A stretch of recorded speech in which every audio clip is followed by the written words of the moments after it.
తెలుగు రాష్ట్రాల్లో భిన్న వాతావరణ పరిస్థితులు నెలకొన్నాయి. ఓవైపు ఎండలు ఠారెత్తిస్తుంటే మరోవైపు అకాల వర్షాలు కురుస్తున్నాయి. వాతావరణ కేంద్రం కీలక ప్రకటన జారీ చేసింది. రాబోయే 3 రోజులు ఎండలతో పాటు వర్షాలు కురుస్తాయని పేర్కొంది. నిన్న ఉత్తర ఛత్తీస్గఢ్ నుండి గల్ఫ్ ఆఫ్ మన్నార్ వరకు దక్షిణ ఉత్తర ద్రోణి ఇప్పుడు వాయువ్య బీహార్ మరియు పరిసర ప్రాంతాల నుండి ఛత్తీస్గఢ్, తూర్పు విదర్భ, తెలంగాణ, అంతర్గత కర్ణాటక మరియు తమిళనాడు గల్ఫ్ ఆఫ్ మన్నార్ వరకు సగటున సముద్ర మట్టానికి 0.9 కిలోమీటర్ల ఎత్తులో కొనసాగుతోంది.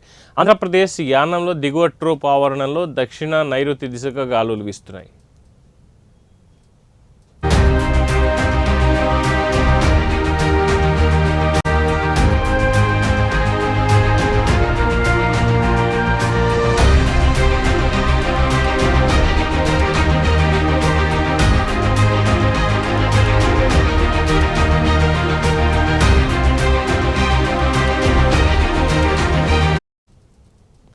వీటి ఫలితంగా రాష్ట్రంలో రాగల 3 రోజుల వరకు తేలికపాటి నుండి ఒక మోస్తరు వర్షాలు లేదా ఉరుములతో కూడిన జల్లులు 1 లేదా 2 చోట్ల కురిసే అవకాశం ఉంది. ఉరుములతో కూడిన మెరుపులు, బలమైన ఈదురు గాలులు గంటకు 30 నుంచి 40 కిలోమీటర్ల వేగంతో వీచే అవకాశం ఉందని వాతావరణ శాఖ తెలిపింది.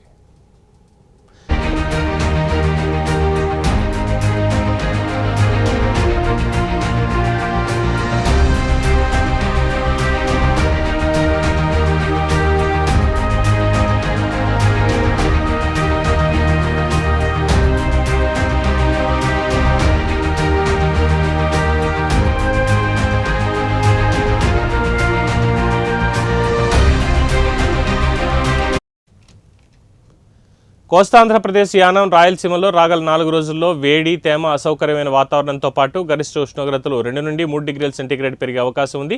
తర్వాత స్వల్పంగా తగ్గే అవకాశం ఉంది. రేపు నుండి ఉత్తర తెలంగాణ జిల్లాల్లో వడగాలులు వీచే అవకాశం ఉంది. దీంతో 11 జిల్లాలకు రెడ్ అలర్ట్, 19 జిల్లాలకు ఆరెంజ్ అలర్ట్ ప్రకటించింది వాతావరణ శాఖ. ఇక ఈరోజు ఆదిలాబాద్లో 44.3, నిజామాబాద్లో 44, మెదక్లో 42.8 డిగ్రీల ఉష్ణోగ్రతలు నమోదయ్యాయి.